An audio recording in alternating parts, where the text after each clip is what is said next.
Hey everybody, today we're going to be taking a look at a very interesting game for the Xbox called Steel Battalion.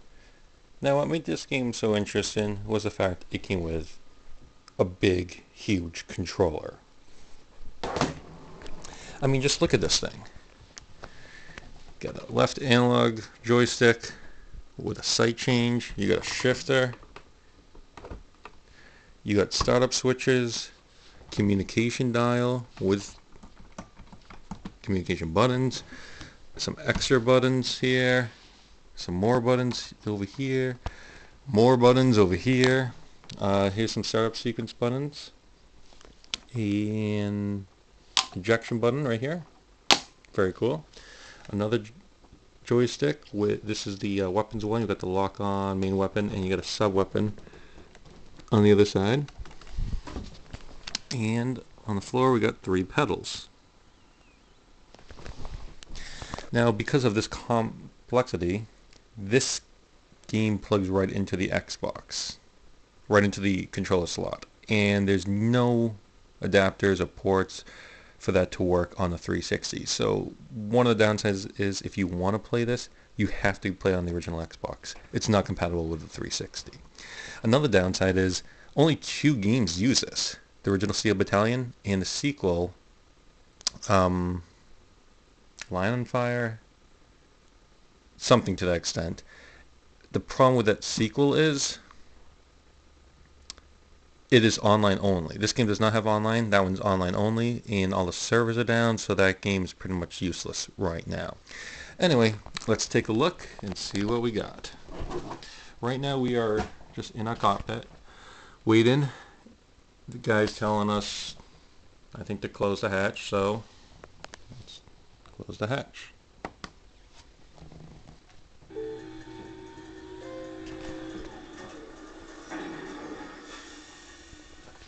Then we're gonna start the ignition.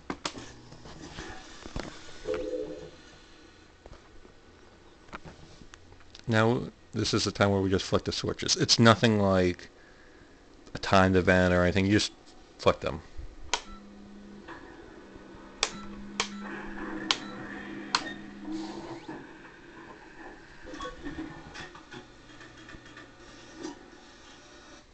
That's kind of cool, seeing the lights turn on. Now, last step is starting the bad boy up. Oh, gotta start it at the right sequence. Now that one worked. So let's see if I can get a good view here, so I can actually play a little bit.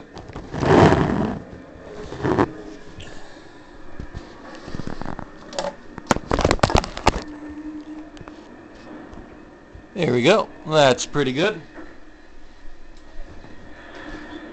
Alright, so right from the beginning, I'm already being attacked here. So let me just lock on, release some missiles, see if I can get rid of them. Ah. Come on.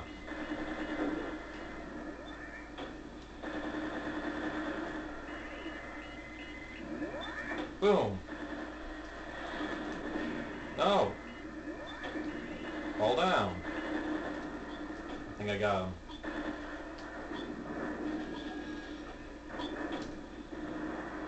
Oh yeah, I got him.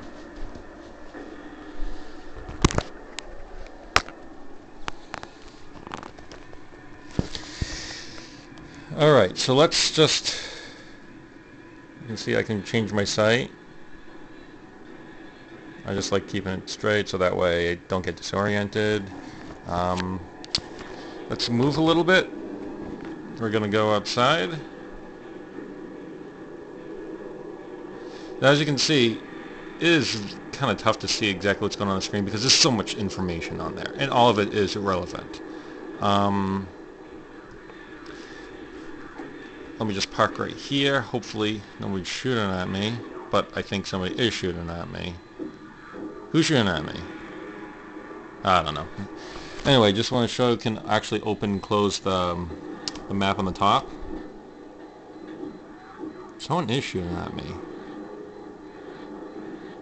Okay, hold on. Let me take care of this guy. Where is he? Let me bring back the map.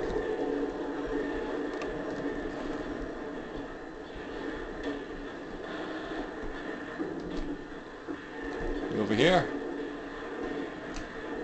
I don't know where he is.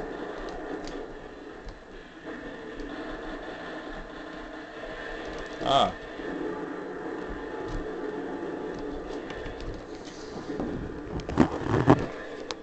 I don't know where he is. Anyway, my point though is just looking around. This button right here is the open close button.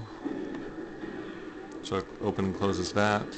There's a sub monitor mode select which changes the screen on the bottom, so you can have it help you out looking what's in front of you, sky view, what you're locked onto. You can change the line of the some of the information on the screen, a few different colors you can choose from.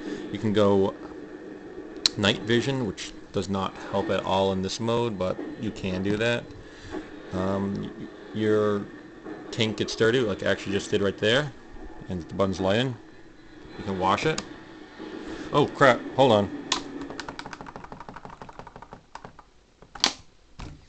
Well, I was just sitting there explaining the game, someone was shooting me, and I got killed in action. When you get killed in action, you actually lose all of your information, and you have to start over from the get-go. When your vehicle, a VT, vertical tank, is getting really damaged, really destroyed, this button, the injection button, will light up. If you open it up and press it in time, you will get ejected. And you're able to restart it. You'll just lose the tank. However, because I was talking and being distracted, I wasn't able to do that, and I got killed in action. Now the game's got this as kind of like the side story. Like that part's not cool. It's not really that great. Whatever, I skip it. The actual main game though is really good, really compelling, innovative, nice visuals. Even though this is an original Xbox game, it still holds up really well. And this whole component is just presented very, very, very well. You know, can't really find any flaws with this.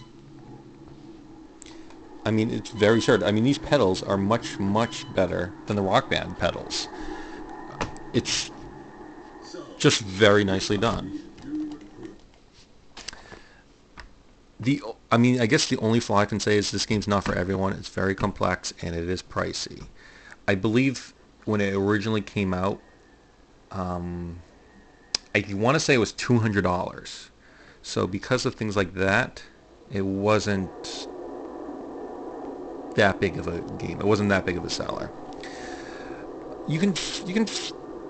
It is a tough sell because it's a huge collector item, but also want to point out that this is the original version of Steel Battalion with the green buttons. When they made the sequel, the online-only one, they re-released this with a few minor differences, and the biggest one was being that the buttons were blue. So sometimes you can get the blue one a little cheaper. But it's a really fun mech-style game, really innovative, really compelling. It brings you right into the arcades. Just wow, something you can't get with any other controller. The only thing is you just gotta get an original Xbox to play it, and if you don't have an Xbox and you really want this, it's definitely worth just to get an Xbox just to play this game. So yeah, Steel Battalion, if you can get your hands on this game, definitely give it a go, because you're never going to see anything like this again.